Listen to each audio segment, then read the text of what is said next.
Papa Van. Isang mainit na pagbati po sa lahat ng kapwa ko kapuso at kabarangay na nakikinig sa Barangay Love Stories ngayong araw. Ako po si Joy, 50 years old na sa kasalukuyan. May asawa na at 2 anak. Papa Van, sa Camarines Sur ako lumaki. Aaminin ko na hindi ako kagandahan. Nasa 5 feet lang ang height ko na naman ako naman kay nanay.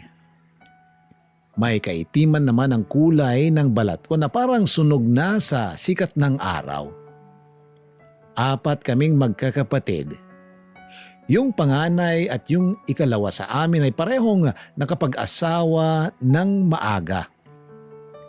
Pinili rin nila na manirahan malapit sa palengke sa lugar namin para hindi malayo sa pinagtatrabahuan nila. Yung sinundan ko naman na si Kuya Rolly na tanging nakapagtapos sa amin ay sa Laguna na nakatira. Kasama ang pamilya niya. Dalaga pa ako nung panahong yon at nagtatrabaho ako bilang kahera sa isang grocery store. Ako na lang ang mag-isang naiwan sa bahay na nakasanla pa sa tiyuhin namin. Dahil sa liit ng kinikita ng iba naming kapatid, lalo na nung panganay sa amin na si Kuya Ben, kami na lang ni Kuya Rolly ang naghahati sa pagbabayad ng tubo kada buwan. Kung di kasi namin yun gagawin, ay tuluyan nang mawawala sa amin yung bahay. Mahalaga yon para sa aming magkakapatid. Yun na lang kasi ang alaalang naiwan ng mga magulang namin nung halos magkasunod pa silang pumanaw.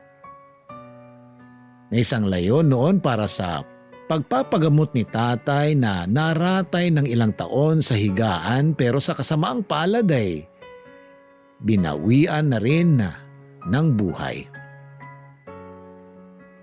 Bago yung 30 kaarawan ko, nagdesisyon na akong umalis sa amin para makipagsapalaran naman sa ibang lugar. Kaya naman nagpatulong na ako kay Kuya Rolly, Papa Van.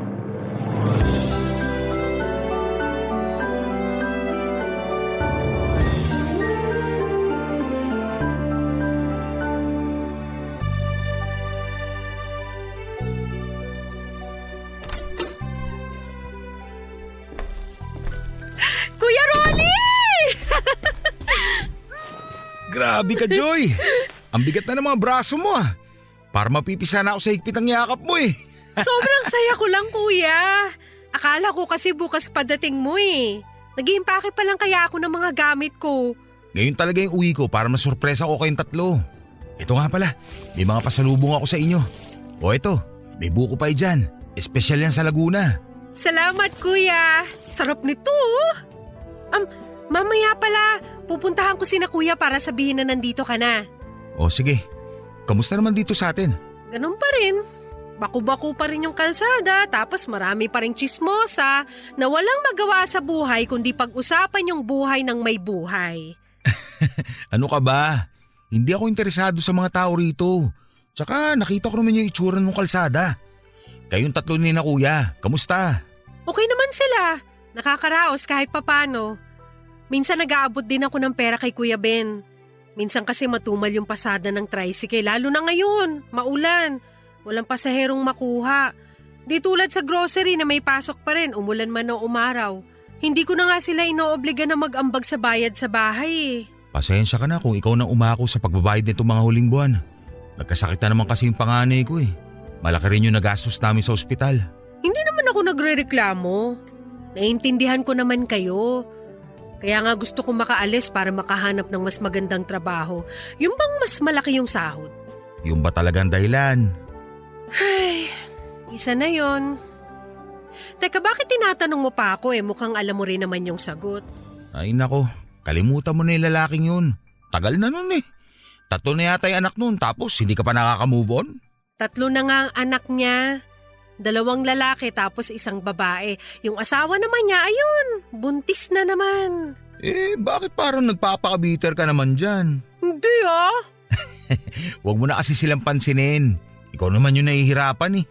Alam mo naman na siya yung first boyfriend ko. Simula nung naging kami, ibinuhos ko na sa kanya yung pagmamahal ko. Kala ko nga kami na talaga eh. Tapos dumating lang yung babae na yun, nakalimot na siya. Naiintindihan kita, Joy. Baka kasama lang kayo dun sa mga pinagtagpo pero di tinadhana. Tanggapin mo na lang na maluwag sa loob mo para makausad ka na rin. Hindi siya ganun kadali. Hanggat nakikita ko sila, hindi mawawala yung sakit dito sa puso ko. Kaya ba gusto mo na umalis dito? Sige na, oo na. Pero gusto ko rin maiba yung mga nakikita ko. Hindi yung dito na lang umiikot yung mundo ko. Parang wala namang asenso dito eh. Kaya nga ako nandito para sunduin ka.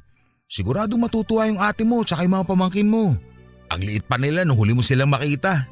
Namimiss ko na nga yung mga pamangkin ko. May mapapaiyak na naman ako nito. Kayo naman kasi, sa malayo pa kayo tumira. Doon kasi ako nabigyan ng magandang oportunidad eh. Nga pala, tuloy na tayo pa Laguna bukas ng umaga no, kuya? Oo, 2 araw lang kasi yung paalam ko sa trabaho. Naku, dapat pala magpaalam na ako sa mga kaibigan ko rito. Baka magulat sila kung basta na lang ako mawawala. Sabihan mo na rin sina kuya na dito na maghapunan mamaya. Baga kasi tayo luluwas bukas para makaiwas sa traffic. Oo kuya, sila muna pupuntahan ko bago yung mga kaibigan ko. Dadaling ko na rin tong buko pie para matikman na nila. Teka, di ba may nasabi ka sa akin nung tumawag ka? Tungkol yun dito sa bahay eh. Ay, isa pa nga yun kuya. Sabi raw kasi ni Chong, kailangan na nating tubusin tong bahay kasi kung hindi, ibebenta na raw nila. Ha? Ganon? Bakit biglaan naman?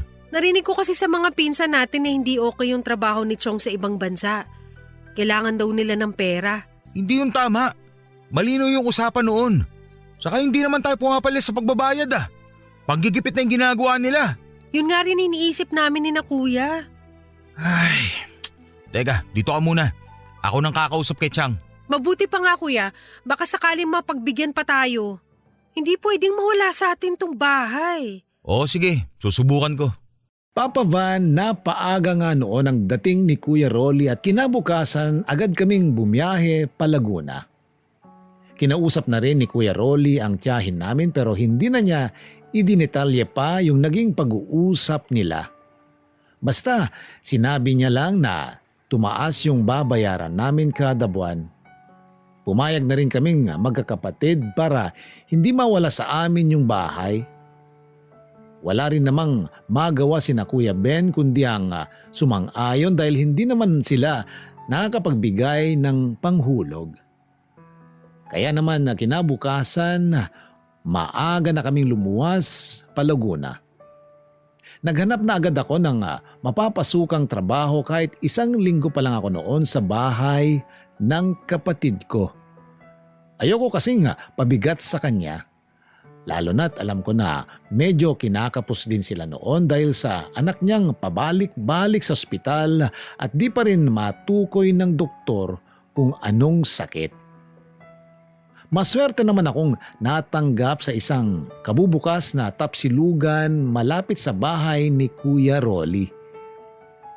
Nilalakad ko na lang yon para makatipid sa pamasahe kahit papano.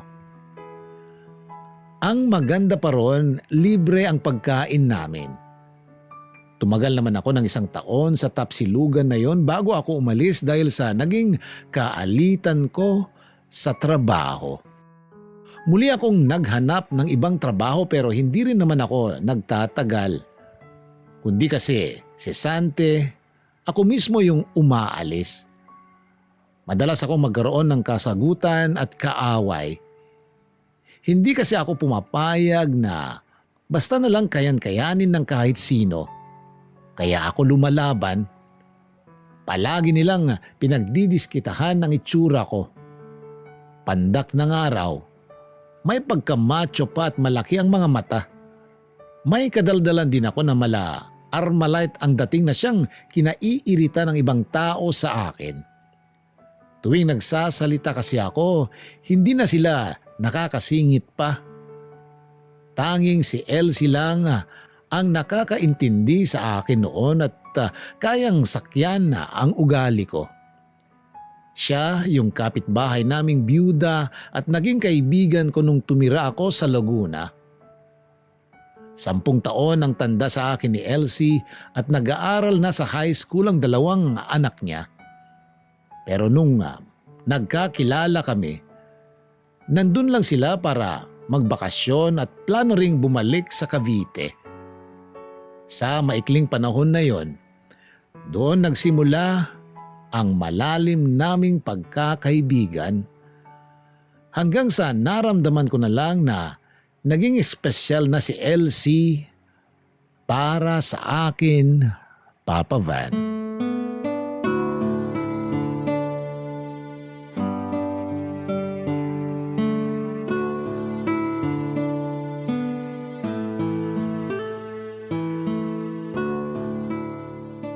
Umalis ka na naman sa trabaho? Ano na naman bang nangyari? Hindi ko na kasi nagugustuhan yung ginagawa nila sa akin kaya pinagsabihan ko. Kaso ayun, ako na naman yung lumabas na masama.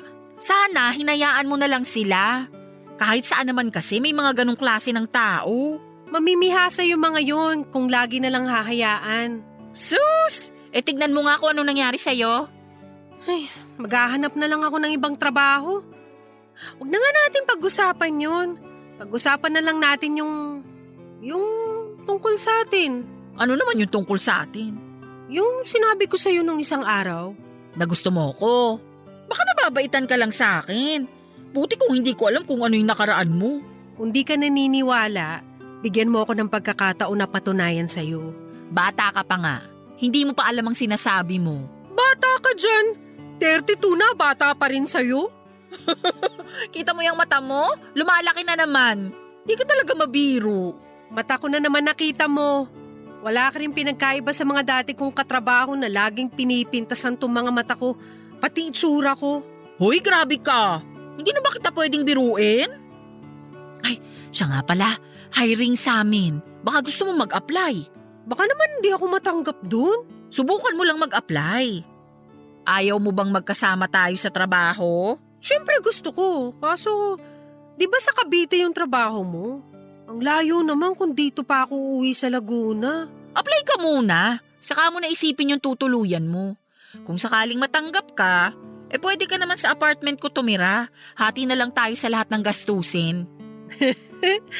Parang gusto ko yung naisip mo na magkakasama tayo sa isang bahay Tinatawa-tawa mo dyan. Di pa yun sigurado. Di ka pa nga nag-a-apply eh. Madali na lang yun. Kumpleto naman ako sa requirements eh. Lagi ata atong handa. Kapag nagkatrabaho ka na ulit, sana naman. Pigilan mo yung pagiging maiinitin ng ulo mo. Wala naman sa akin yung problema eh. Nasa iyo na rin kasi pinapatulan mo sila. Pag-aralan mong habaan ng pasensya mo. Madadala mo yun kahit saan ka mapunta. Sige, para sa'yo gagawin ko. Hindi ko naman kasi gusto makipag-away eh. Pinipilit lang nila ako para matanggal sa trabaho. Uy, alam mo naman pala eh. Okay, sige na. Magtitimpi na ako sa susunod. Dapat lang. Ang hirap kaya mag-apply ng trabaho ngayon. Kailan pala ako pwede mag-apply? Sa Lunes na. Sumabay ka na lang sa akin pang umaga ako noon. Ngayon pa lang nagpapasalamat na ako sa'yo. Akala ko kasi matatagalan na naman ako bago makahanap ng trabaho eh. Basta ha, yung bilin ko sa'yo. Opo! Wag lang puro opo, gawin mo. Sabagay, makakasama mo naman ako. Mamomonitor ko yung kilos mo dun. Aba, hindi pa tayo pero gusto mo na akong gwardiyan Gusto ko lang na magpakatino ka. Para ka kasing naliligaw na kaluluwa dyan. Kaluluwa talaga? Ay basta, mas gusto ko na maging maayos yung buhay mo. Papa Van, hindi naman ako tomboy. Lalaki naman ang gusto ko noon pero hindi ko maintindihan kung bakit bigla na lang nagbago yung nararamdaman ko para kay Elsie. Naging higit pa sa kaibigan ang tingin ko sa kanya. Pero hindi rin ako sigurado kung gusto ko na nga ba talaga siya o masyado lang akong napalapit sa kanya dahil sa pagiging mabait niya sa akin. Hindi man na direktang sinabi ni Elsie ang nasa puso niya. Masaya na ako na maramdamang Nagmamalasakit siya sa akin kahit papano. At gusto niya rin akong mapabuti. Simula naman nang tumira ako sa bahay ni Kuya Rolly, hindi ko na ipinaalam sa kanya ang mga personal kong problema. Ayoko na kasing dumagdag pa sa mga alalahanin niya. Hindi ko rin sinabi sa kanya ang tungkol sa gulong kinasangkutan ko noon sa trabaho. Matapos nga ang araw ng pag-uusap namin ni Elsie, agad ko nang inayos ang mga kakailanganin ko sa pag-a-apply. Papa Van, linggo pa lang ng hapon ay sumama na ako kay Elsie pauwi ng Cavite. Maaga kasi ang pasok niya kinabukasan at plano ko na lang noon na sumabay sa kanya. Nang araw lang din na yon ako nagpaalam sa kuya ko. Ramdam ko naman noon na parang hindi nito gusto ang ginawa kong pagsama kay Elsie. Kahit nga nung bago pa lang kami magkakilala, alam ko na hindi siya gusto ni Kuya Rolly. Hindi naman ito nagbigay ng paliwanag kung bakit. Naisip ko lang na baka nahalata na rin ng kuya ko yung nararamdaman ko para kay Elsie. Pagkatapos kong mag-apply, bumalik na ako sa bahay ni Kuya Rolly habang naghihintay ng tawag. Pero wala pa rin akong natanggap kahit ilang linggo na ang lumipas.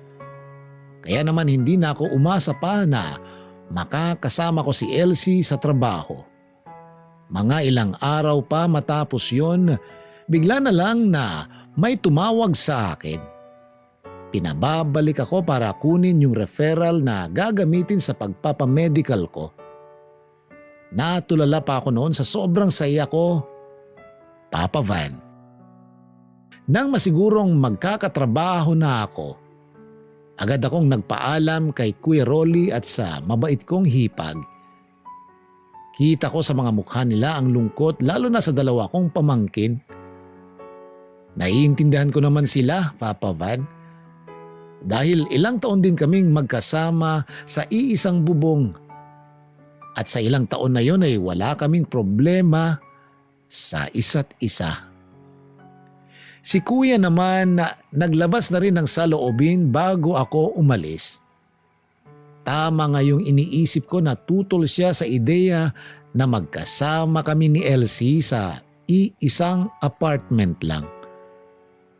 May usap-usapan daw kasing nakarating sa kanya na nililigawan ko na ang kaibigan ko. Hindi naman ako nagkaila pa at agad ko yung inamin sa kanya. Hindi na lang nagsalita si Kuya Rolly pero alam ko na hindi niya nagustuhan ang mga sinabi ko. Nang makarating kami sa Cavite, naging maayos naman ang mga unang buwan ng pagtira ko sa apartment ni Elsie, Papa Van. Aaminin ko sa kauna-unahang pagkakataon, nakaramdam ako ng tunay na kaligayahan.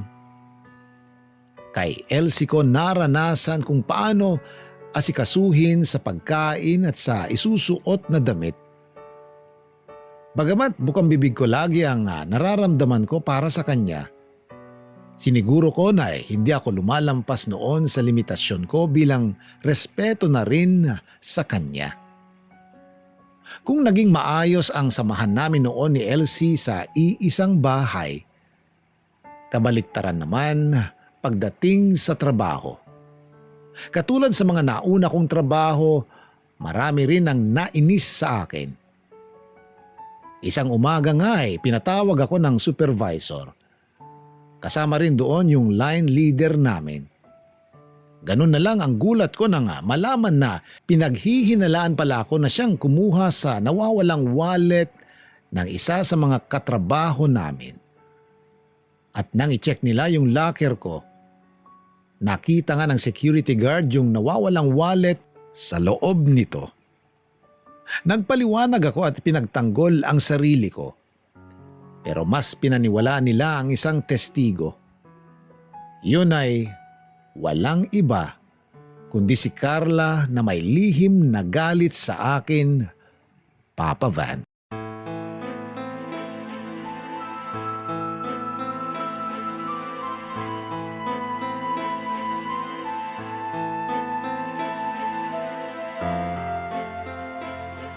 Hoy, Carla! Anong ginagawa mo rito sa locker room? Di ba pinatawag ka? Wala pa akong sinasabi pero mukhang guilty ka na agad. Halata sa mukha mo, oh. Tumabi ka nga sa daraanan ko. Aray! Ano ba? Nananadya ka ba? Nakaharang ka sa daraanan ko eh. Ano ba kasing kailangan mo? Ba't ginawan mo ako ng kwento na hindi naman totoo? Hindi ko alam yung sinasabi mo ha. Huwag ka na magmaang-maangan. Pinatawag ako sa opisina dahil sa malimbintang mo. Alam ko na pakana mo yun. Ikaw lang naman ang may matinding galit sa akin dito eh. Hindi ko nga alam mga sinasabi mo. Ayaw mo pang umamin eh. Halatang halata ka na. Tumigil ka nga. Pagkatapos mo magnakaw tsaka ka maghahanap ng masisisi? Kita mo na? Wala pa nga ako sinasabi. Alam mo na agad yung dahilan bakit ako pinatawag? Pakana mo yan oh. Ano naman ngayon? May magagawa ka ba? Sa locker mo nakita yung nawawalang wallet. Alam nga namang isipin nila na hiniram mo lang yon. Kahit kailan hindi ko yung magagawa. Hindi kami ganun pinalaki ng mga magulang namin. Talaga? O bakit doon nakita yung wallet sa locker mo? Malamang nilagay mo! Ikaw lang naman yung pwede gumawa nun! Ha! Teka, bakit nga ba hindi ko naisip na boyfriend mo yung secure na nag-check ng locker ko? Hindi kaya... Hindi ko siya boyfriend! Tsaka wag mo nga kami pagbintangan! Talaga? Nahuli ko nga kayo eh. Kaya siguro ginawa mo to para mapaalis ako. Akala mo siguro pagkakalat ko. Kung totoo man yon, wala ka nang pakialam doon. Labas ka na sa relasyon namin! Ganun naman pala eh.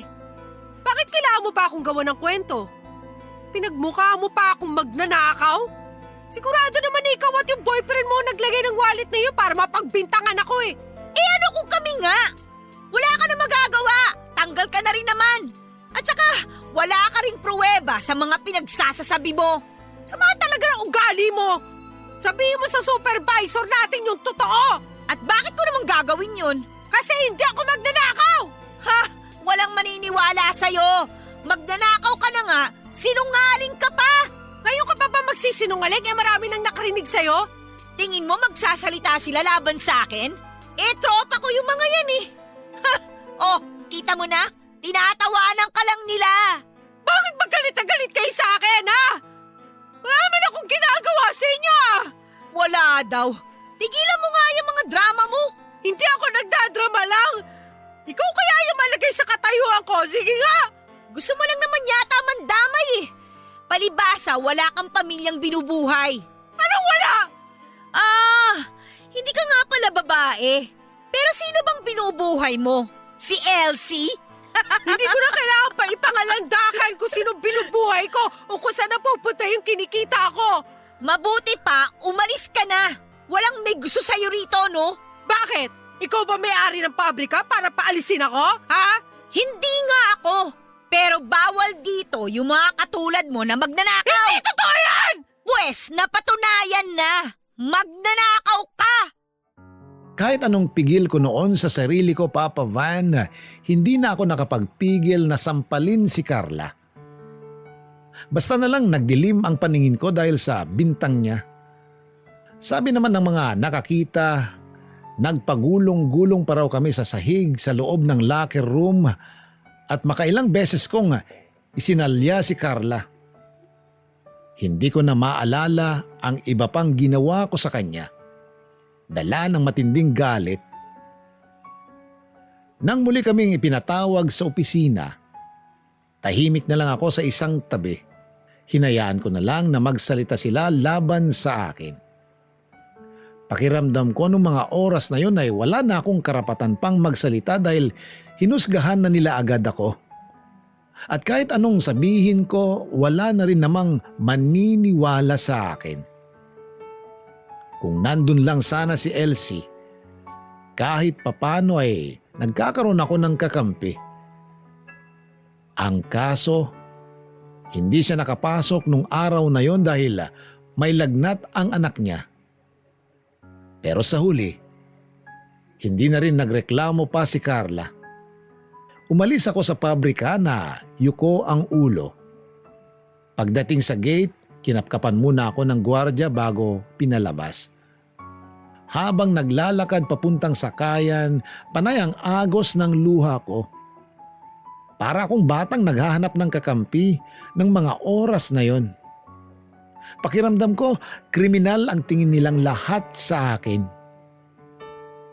Dahil sa nangyari, parang tinamad na akong maghanap ng bagong trabaho. Hindi ko rin sinabi kay Kuya Rolly ang pagkakatanggal ko sa pabrika. Marami na kasi siyang iniisip kasama ng bahay namin sa probinsya. May konting ipon pa ako noon kaya naisipan ko na lang magtinda ng ihaw-ihaw sa harap ng apartment para hindi ako maging pabigat kay Elsie. Ayoko rin kasi na may masabi ang mga anak niya tungkol sa akin lalo na't tutol din ang mga yon sa pagsasama namin sa iisang bubong. 3 buwan na ako noon sa pagtitinda ng ihaw-ihaw. May pagkakataon na malakas at meron din namang araw na mahina. Katulad ng araw na yon, maaga kong tinapos ang pagtitinda dahil maliban sa malakas ang ulan na wala rin namang bumibili maliban sa mga kapitbahay. Pero di ko akalain na yung araw din na yon ang maglalapit sa akin sa isang panibagong oportunidad, Papa Van.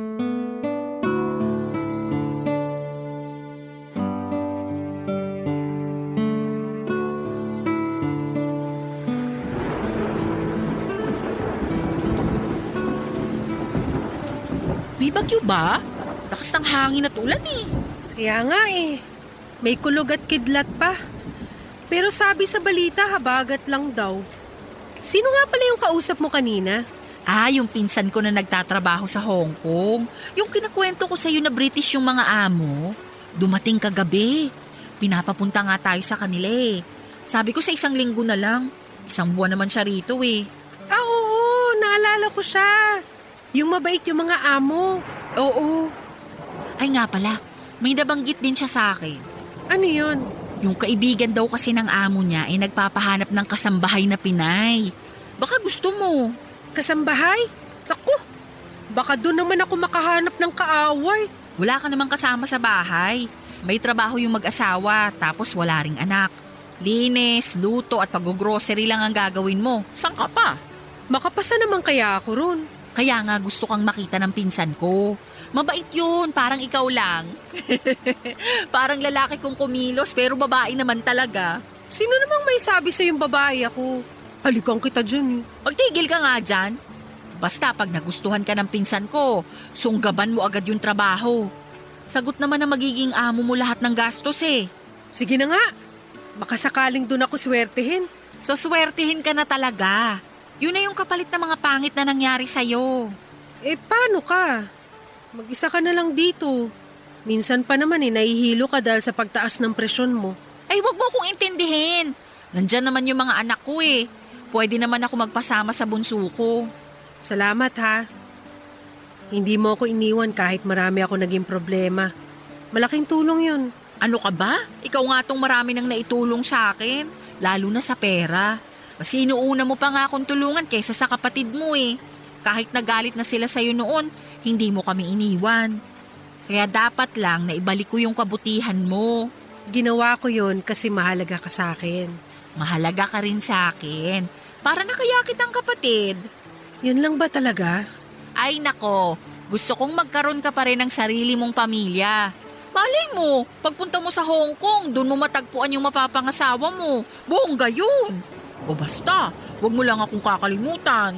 Nang aasar pa talaga to eh. Hoy, hindi yun pang-aasar. Sana talaga doon ka na makahanap ng mapapangasawa. Trabaho yung ipupunta ko ron, hindi paghahanap ng asawa, no? Eh malay mo nga, hindi natin masasabi yung magiging kapalaran mo sa Hong Kong. Huwag ka mag-alala. Sinabi ko sa pinsan ko maayos kang kasama sa bahay. Talagang ibinenta mo na ako sa pinsan mo, ha? Syempre naman. Gusto ko kasing makapunta ka sa Hong Kong. Para kapag nandun ka na, saka ako ikukwento sa mga katrabaho natin yung magandang nangyari sa'yo. Okay, ikaw ang bahala. Basta ako, wala na akong pakialam sa kanila. Papa Van, nang makaharap at makausap ako ng pinsan ni Elsie, may mga tinatanong lang siya sa akin. Tapos, sinabihan na akong mag-asikaso ng mga kakailanganin ko sa pag-alis. Sabi pa niya, wag daw akong mag-alala dahil mabait ang mga magiging amo ko. Ang kaso, ang gusto raw ng mga ito ay kamag-anak niya lang din yung kukuning kasambahay. Kaya naman pagdating namin sa Hong Kong ay nagpanggap na lang kami na magpinsan. Papa Van, wala namang naging problema sa mga papeles ko at mabilis din akong nakakuha ng passport.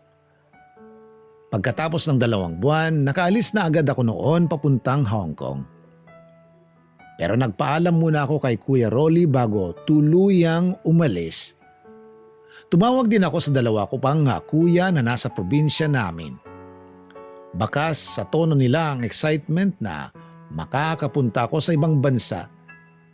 Hindi pa nga ako nakakaalis nanghihingi na agad sila noon ng pasalubong na tinawanan ko na lang. Hanggang sa dumating na nga yung araw ng pag-alis ko. Halo-halo ang nararamdaman ko noon habang papunta pa lang kami sa airport. Sina Kuya Rolly at Elsie ang naghatid sa akin. Parang gusto ko na nga mag-back out noon dahil pakiramdam ko ay hindi ko kakayanin ang mag-isa. Lalo na't malayo ako sa mga mahal ko sa buhay. Ngunit tuwing sumasagi naman sa isipan ko yung masasamang nangyari, yun ang nagtulak sa akin na ituloy ang pag-alis. Hanggang sa makasakay ako ng eroplano, naroon pa rin ang takot ko sa bagong landas na tatahakin ko. Sa kabilang banda, natutuwa rin naman ako kahit marami ng pangit na nangyari sa buhay ko noon. Kundi dahil sa maling bintang sa akin, hindi ako matatanggal sa pabrika at hindi rin darating ang panibagong oportunidad na dala ng pinsan ni Elsie.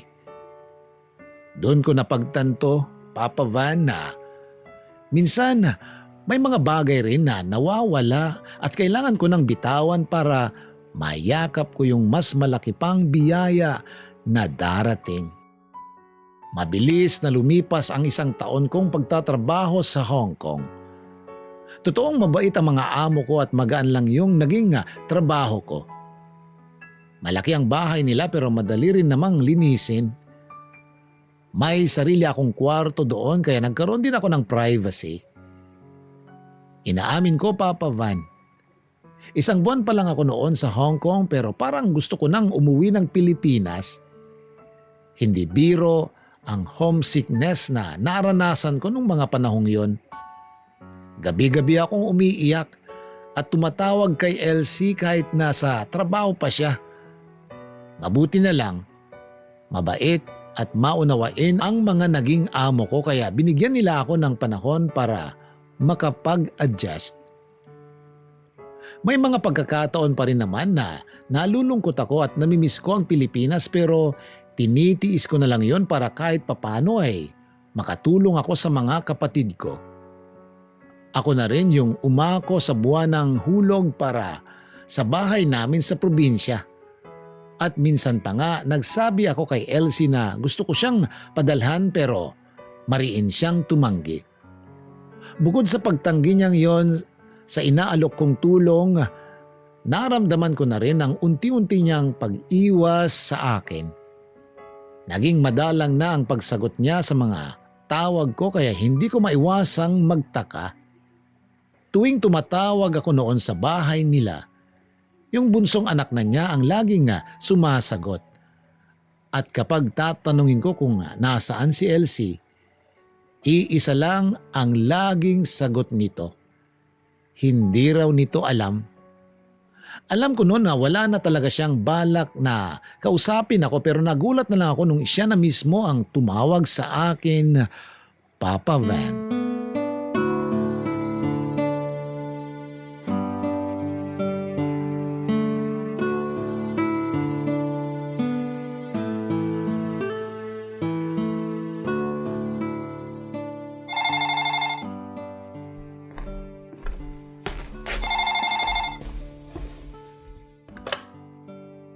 Hello? Hello, Joy! Ako to si Elsie! Kumusta? Buti naalala mo pa ako. Ay, pasensya ka na ha. Medyo busy kasi. Lagi ka bang overtime sa trabaho? Hindi sa trabaho. Pasensya ka na ha. Hindi ko nabanggit nung huli tayong nag-usap na umalis na ako sa trabaho. Natanggal ka rin ba? Hindi ako yung kusang umalis. Bakit ka nga umalis? Patapusin mo muna ako sa pagsasalita kasi. Ang bagal mo kasi magkwento. Ano ba kasing nangyari? Okay naman ako.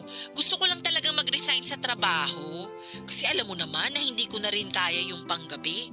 Saka yun din ang gusto ng mga anak ko. Yan lang ba ang sasabihin mo? Kilala kita, Elsie. Meron pa nga. Pero sana, lawakan mo yung pangunawa mo. Alam mong mahalaga ka sa akin. Sabihin mo na kasi, pinapakaba mo ko eh. May boyfriend na ako.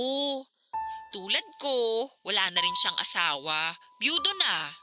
Anong sabi mo? Pasensya ka na kung nabigla ka sa sinabi ko. Okay lang ako, pero tama ba yung narinig ko?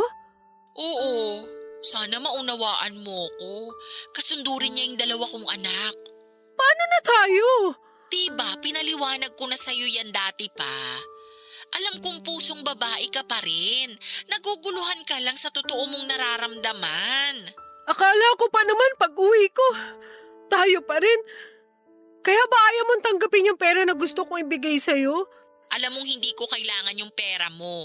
Mas gusto kong mag-ipon ka o itulong mo na lang yun sa mga kapatid. Matagal na ba kayo? Bago lang. Kinikilala pa lang namin yung ugali ng isa't isa. Kapag sinaktan ka niya, magsumbong ka lang sa akin. Ako nang bahala. Oo ba? Ikaw yung unang makakaalam pag sinaktan niya ako. Yun lang bang dahilan kung bakit mo ako tinawagan? Oo. Tsaka gusto ko rin kumustahin yung kalagayan mo dyan. Hindi ka na ba naho-homesick? Minsan. Pero sanay na rin. Nagbababad na lang ako sa panonood ng TV kapag wala nang gagawin. Hindi naman mahigpit si na madam. Nabanggit nga pala sa akin ng pinsan ko na niyaya ka niya sa tambayan ng mga kapwa OFW niyo dyan pero ayaw mo naman daw sumama. Alam mo namang hindi ako mahilig gumala kahit nung nandyan pa ako sa Pilipinas. Tsaka parang may trauma na ako eh. Baka dun pa ako makahanap ng kaaway. Ayoko na, dito na lang ako. Sa bagay, basta kapag gusto mong mamasyal dyan, tawagan mo lang daw siya.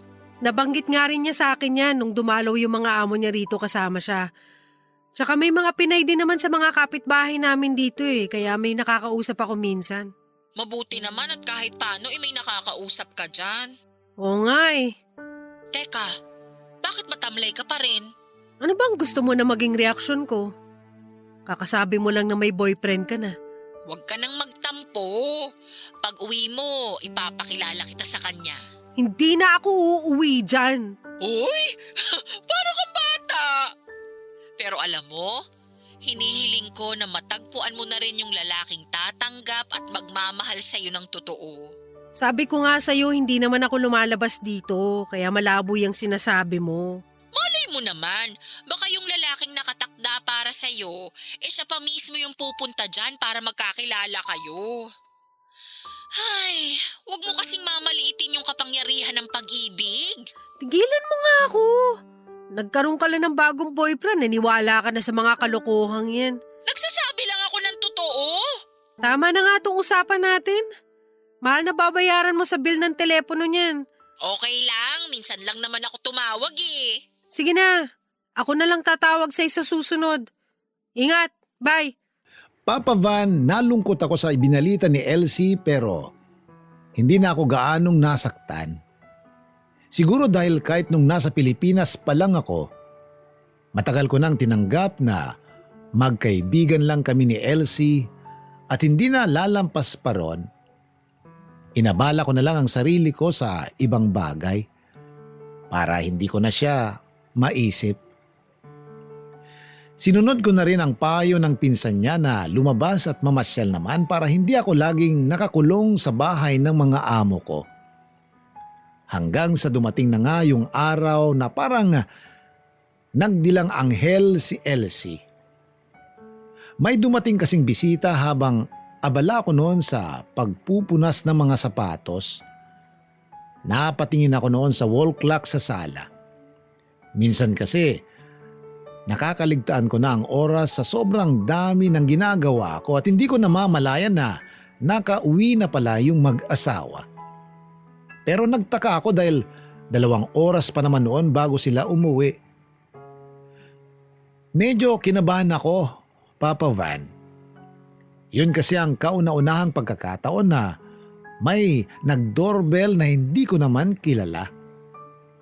Isang matangkad na lalaking naka-Amerikana ang napagbuksan ko ng pinto. Tumingala ako para makita ko ang mukha niya. Kahawig niya yung amo kong lalaki na asul ang mga mata at blonde ang buhok. Mas bata nga lang siyang tingnan kumpara sa amo kong lalaki. Ngumiti siya sa akin at agad na nagpakilala. Kaibigan daw siya ng mga amo ko. Bigla kong naalala noon yung nakukwento nilang kaibigan at kababayan nila na nagtatrabaho sa Hong Kong. Nagdalawang isip ako noon na papasukin siya pero sa uli ay pinatuloy ko pa rin.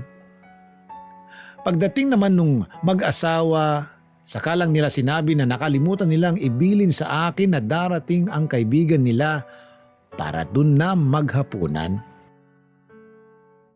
May 1 linggo na rin noon ang lumipas nang muling bumalik ang kaibigan ng mga amo ko.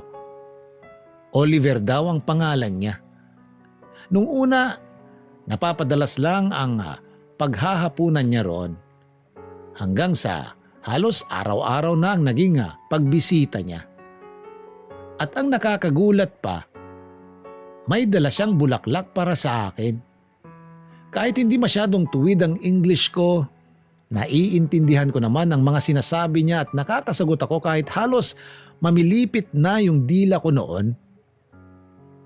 Dahil sa lagi niyang pagdadala ng regalo at bulaklak, hindi ko na rin naitago noon ang nararamdaman kong kilig, lalo na nung ipagpaalam niya sa mga amo ko yung paglabas namin tuwing day off ko. Dahil ayaw ko na rin magpakipot pa, sinagot ko na si Oliver makalipas lang ang 1 buwan. Gusto ko sanang ilihim muna sa pamilya ko ang relasyon namin pero nang magkausap kami ni Kuya Rolly, napansin niya na may kakaiba sa boses ko, Papa Van.